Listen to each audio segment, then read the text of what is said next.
बच्चे की तरह ये आपका मन है, या तो ये पकड़ेगा नहीं किसी चीज को, बड़ा समझा के तरीके से बहका कर फुसला कर आप इसको लेकर जाएंगे, रुचि दिलाएंगे किसी चीज में, ये लग जाए, लग जाने के बाद में वहां टिका रहे, ये भी बड़ा मुश्किल होता है। लेकिन जब इसे रस आने लग जाता है किसी चीज में, और ये रस पूर्ण होकर के किसी काम को करने लग जाए, तो फिर कहते हैं कि उसमें देर तक टिका रहे, फिर वहां से हटता नहीं।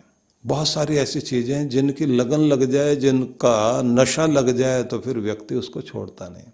श्री कृष्ण ये कहते हैं कि मन को टिकाना भी आना चाहिए, और जहां मन जड़ पकड़ ले, जहां मन जो है ऐसा जम जाए कि वहां से हटे ही नहीं, तो वहां से तुम्हें इसे हटाना भी आना चाहिए। दोनों चीजों से पता लगता है कि अब तुम खुद के मालिक बन गए। हम लोग ऐसे चीजों को पकड़ के बैठ जाते हैं कि उनको छोड़ते नहीं जिंदगी भर। इसी को कहते हैं अटैचमेंट हो जाना, संग दोष का पैदा हो जाना।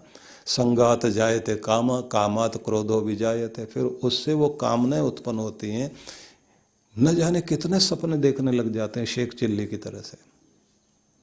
ये 1 गड़ा घी का लेकर जा रहा हूं, 1 रुपया मिलेगा, दूसरा फेरा और लगाएंगे, 2 मिलेंगे, दिन में जो है 100 फेरे करके 100 रुपये तो कमा ही लेंगे।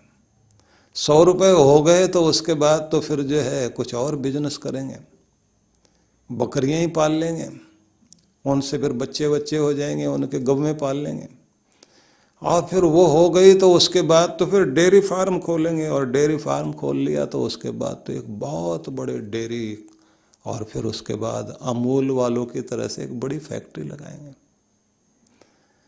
अब आप सोचिए कर क्या रहा है वो, घड़ा सिर पर लेकर जा रहा है घी का। जिसने मजदूरी देने के लिए कहा है वो सेठ भी पीछे पीछे चल रहा है। वो कह रहा है कि मेरी दुकान तक घड़े को संभाल कर लेके जाना, 1 रुपया दे दूंगा तुम्हें। अब ये अमूल की फैक्ट्री तक खोलने को तैयार हो गया, घड़ा लेके जा रहा वहां से वहां तक, और साथ में कहता है शादी करूंगा। शादियां भी 2-2 बता रहा है, दोनों के 2 तरह के बच्चे होंगे, और एक बच्चा बहुत प्यारा होगा और एक बच्चा जो है शरारती होगा, एक सिर पे चढ़ जाएगा। तो उसको एक को तो डांटना पड़ेगा, एक को समझाना पड़ेगा, तीसरा और कूद के आ सकता है तो थप्पड़ मारना पड़ेगा। और ऐसे कह के जैसे उसने जो गर्दन को झटका दिया, घड़ा गिर गया। घड़ा जैसे गिरा, सारा घी बिखर गया मिट्टी में। सेठ माथा पीटे, कितना बड़ा नुकसान कर दिया तूने। जितने जोर से वो माथा पीट रहा था शेख चिल्ली, उससे भी ज्यादा जोर जोर से माथा पीटे। सेठ थोड़ा रोए और वो ज्यादा रोए।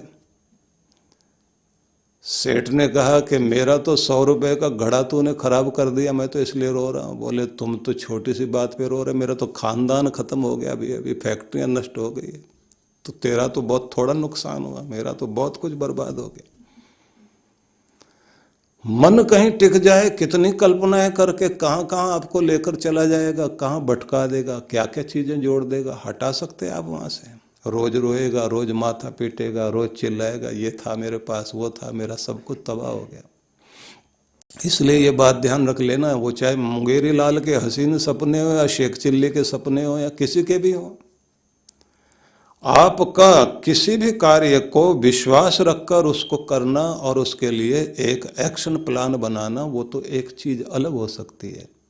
लेकिन जब आप किसी जगह मन को टिकाकर और उसके गुलाम बन करके अपनी ज़िंदगी को सिर्फ जो है लॉटरी लग जाए और मैं रातों रात अमीर हो जाऊं और मेरी ज़िंदगी में सारी खुशियां आ जाएं, जिस तरह के सपने देखने वाले लोगों की अगर लॉटरी लग भी जाएगी तो भी उनकी ज़िंदगी में समृद्धि नहीं आती, क्योंकि समृद्धि का ब्रेन उनका होता ही नहीं।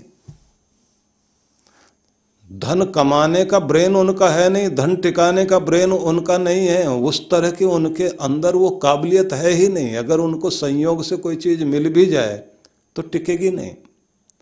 इसलिए ज्यादातर लोग ये कहते हैं कि गुरु की कृपा से अगर हमारी जिंदगी में भक्ति आ भी जाए तो भी भगवान से आशीर्वाद मांगना चाहिए कि भगवान हमारी भक्ति टिके। हमने अगर कोई चीज सीख भी ली, जान भी ली है, तो उस जानकारी का लाभ हम जिंदगी में ले सके, भगवान ये आशीर्वाद हमें दें। नहीं तो आप बहुत सारे लोग दिमाग में लाइब्रेरी लेकर घूम रहे हैं, इतनी बड़ी लाइब्रेरी है दूसरों को प्रभावित करने के लिए, लेकिन नहीं लाभ ले पाए जिंदगी में।